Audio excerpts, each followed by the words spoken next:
Jason Canal, GQue Barbecue. Today, I'm going to put one of my favorite ingredients, smoke, into burgers. If you want to see how to do that, it's coming up right now. You make a smoked burger great by adding bacon, but strips of bacon just won't do. We're going to put bacon onion rings on top of this smoked burger. To make the bacon onion ring, I'm going to slice it up. I'm going to concentrate on getting two sizes. I'm going to use the outer part for a big slice, and then I'm going to save the inside right here for a smaller slice. That way, when we build the burger, we can put the smaller slice inside the outer slice. So here's the first thing I like to do when wrapping the bacon. You can see the length of the bacon goes like this. I like to tug on it a little bit. This is going to loosen it up and make it much more pliable to wrap around the onion. One other thing to keep in mind too is you got to leave plenty of room on the onion to work with. So I like to put it on the inside right here. Then you can just wrap it around there so it stays nice and tight. And we're just going to do this all the way around the onion so we got a nice tightly wrapped bacon onion ring. So one piece of bacon should get you halfway around that onion. And then we're going to pick up right where we left off. Right at the very end, you wrap it around, tuck it under. And there you have your bacon onion ring. So the little onion is a little bit more difficult to work with. So what I like to do is cut a strip right down the middle of the bacon. So this piece of bacon is much easier to work with than wrapping around the little onion ring. There you have our two onion rings. This guy is going to go right inside of there. So we're going to get a bite of onion ring in every bite of the burger. All right, we're going to season up these onion rings. I love the flavor of the rub on bacon. So I don't have to worry about the onion rings falling through the grill grates. I'm going to cook them on this baker's rack. I've been on a bit of a bacon kick lately on this channel. This is the fourth straight video I've used bacon to cook with. We did a bacon smash burger, we did bacon jam, and we did bacon cinnamon rolls, and today it's the bacon onion ring.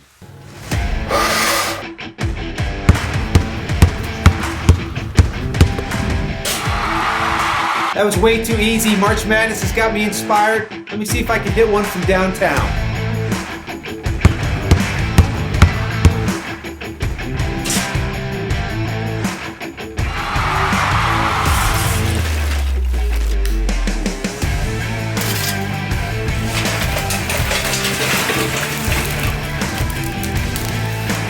The onion rings are going to take a little bit longer than the burgers are, so we're going to get those going right now.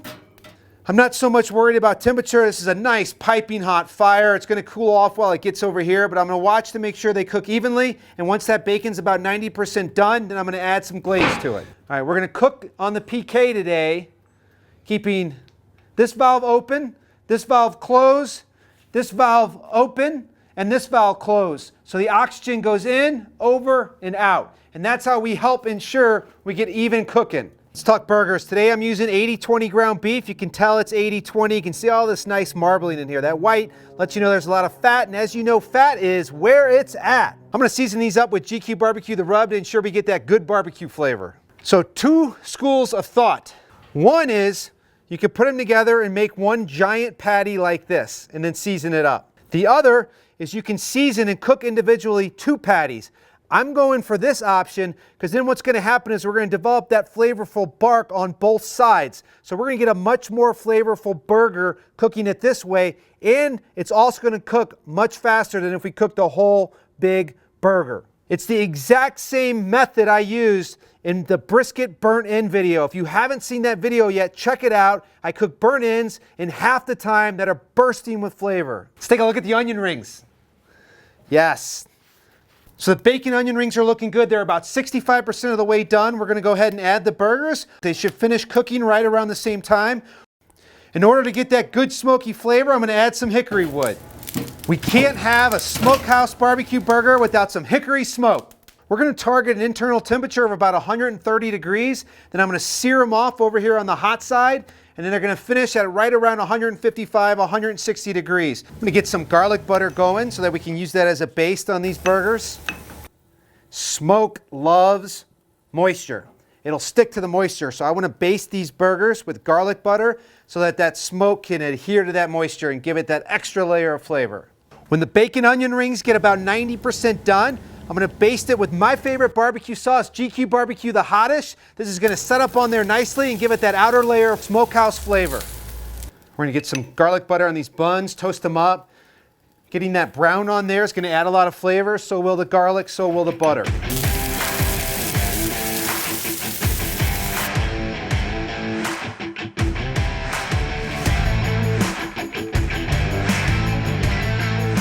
those burgers are good. These other guys, I'm gonna move over to the searing side. Let's get some sear on those and then we'll be ready to go. I'm gonna go ahead and take these two guys off now that they're done. So we're forming right now, good Maillard reaction, good crust on both sides of this burger. We're gonna get that good smoky interior and a good crusty exterior. Let's add some cheese to it.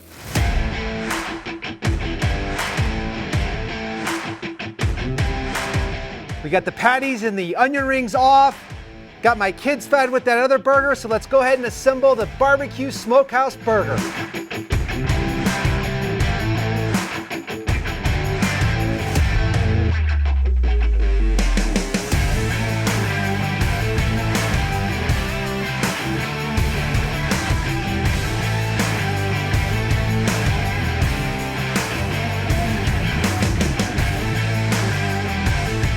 The Barbecued Smokehouse Burger. It's missing some ingredients. It could use a couple more, maybe some roasted jalapenos, whatever you think. Let me know down below in the comments what you'd like to see on it, and I'll pick my favorite one and send you some GQue Barbecue the Rub and some Hottish barbecue sauce.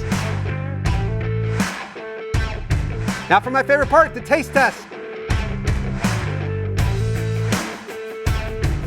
First thing I notice, it's juicy, it's smoky, it's beefy, good salt flavor from the bacon. The pickles add a good crunch to it, and that acid cuts through all that savory beef flavor. Absolutely delicious. This burger looks good. If it's something you want to try, give me a thumbs up. Check out those other barbecue videos on that playlist down below. Jason Canal, GQue Barbecue, and I'll see you on the next one.